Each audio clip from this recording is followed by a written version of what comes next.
এই ধর ধর ধর আজ থেকে হাতে পায়ে ধরেছি দেখি তোদের কোন বাবা চাই চাচা ইয়ে তো মোড়লের ছেলে হ্যাঁ এই তোর বাপ যে লোকের বিচার করে বেড়ায় তার ছেলে এইসব নোংরা কাজ করে বেড়াচ্ছি চ কাল সকালে তোর কিসের বিচার?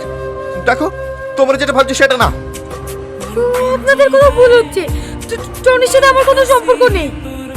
চুপ কর সম্পর্ক নাই তো তোরা দুজনে কি করছিস মানে চুপ একদম বানি বানি মিথ্যে কথা বলার চেষ্টা করবি নি এই লিসা এদেরকে কাল সকালে তোদের বিচার হবে ছেড়ে ভাই, আমার কথা শোনার চেষ্টা কর ভাই। ছেড়ে ভাই, ছেড়ে ভাই। ছুরি তলে তলে এত দূর তা তো জানতুক না। হ্যাঁ ভিলভিলি গরু পুয়াল খাওয়ার জম। এই ছুরি বীজ জুটেনি বাপের এইভাবে মান সম্মান ডুবালি। হ্যাঁ মাটাকে তো আগেই খেয়েছে এবার বাপটাকে খাওয়া লেগে লেগছে। আর তুমি আবার কেমন ছেলে বাপ গ্রামে মরলি করে বেড়ায় আর একটা গরিব মানুষের মেয়েকে নিয়ে ছিলিমিলি খেলতে তোমার লজ্জা করেনি?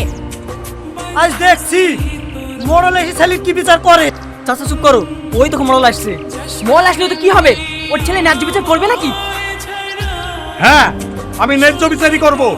তোমরা সবাই চুপ করো।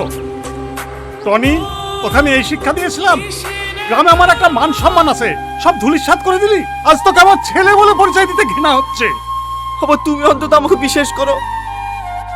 আমি সালমা ঘোষ শাকিলের সঙ্গে দেখা করার জন্য গিয়েছিলাম। পোদ্দার আমার ছেলের নামে কোনো মিথ্যা কথা বলবি না। এই শাকিল তোকেও কি বলছে রে?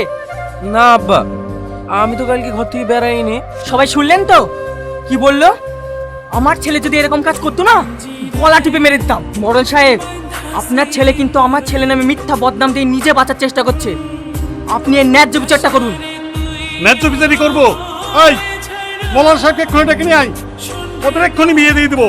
না বা আমার কথাটা তো শোনো। আমার তো আমাকে আব্বা বলে ডাকবি না।